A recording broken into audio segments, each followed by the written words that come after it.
कमिला gas दर तेज December 1 Bharat में अनेक परिवर्तन आसीथिला। एही परिवर्तन गुड़िक मध्यरु गोटे होउछि एलपीजी सिलिंडर मूल्य। घरे सिलिंडर मूल्य रे कौनसी ह्रास होई नथिबा रिपोर्ट करा जायछि। तथापि वाणिज्यिक सिलिंडर मूल्य 10 टंका ह्रास करा जायछि, जहाँ जनसाधारण को आश्वस्ति देबा बोली आशा करा जाउछि। तेबे एही ह्रास सहित दिल्ली रे 19 किलोग्राम सिलिंडर मूल्य एबे 1590.50 टंका रु ह्रास पाई 1580 होइछि। कोलकाता एक वाणिज्य सिलिंडर एबे 1694 रु ह्रास पाई 1684 रे उपलब्ध हेबो।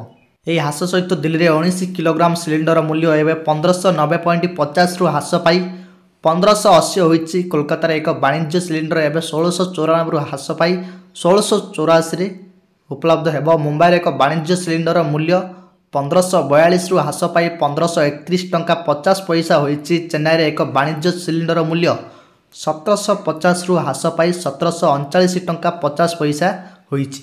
अन्य पक्षे डिसेम्बर 1 तारिख तथा आज घरे सिलिंडर मूल्य अपरिवर्तित रहिथिला। फलस्वरूप दिल्ली रे 14.2 किलोग्राम सिलिंडर मूल्य 853 रे रहिछि। मुंबई रे घरे सिलिंडर मूल्य 852.50 टंका, लखनऊ रे 890 टंका 50 पैसा, सेहीपरि कारगिल 985 टंका 50 पैसा, पुलवामा 969 टंका एवं बागेश्वर 890 टंका 50 पैसा रही। यह उल्लेखनीय जे गत मासरे मध्य 14.2 किलोग्राम घरोई सिलिंडर मूल्य 853 टंका अपरिवर्तित रही।